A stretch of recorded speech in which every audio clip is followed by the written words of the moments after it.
Now that we've talked about the things that can take you the longest to set up in Kindle Direct Publishing, Amazon's print-on-demand service, let's just talk about the basics and what you need to get started. You need an Amazon account and you need information about your book, the title, the editions, if you're the author, if there are contributors, illustrators, and know the keywords of your book and even the categories before you go into this. Knowing those will help you fly through the setup.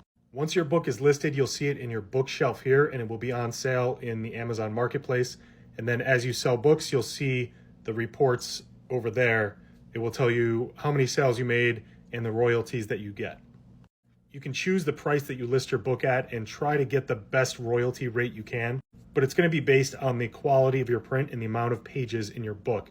So what I do is choose a regular printed paper here, and it creates sort of a lower quality print, but it's a faded look that works well with my graphic novel. This creates a lower printing cost and a higher royalty rate or a profit margin between the printing cost and what I sell it for. That's Amazon KDP in a nutshell, how to get started and the things that are going to trip you up and take you the longest.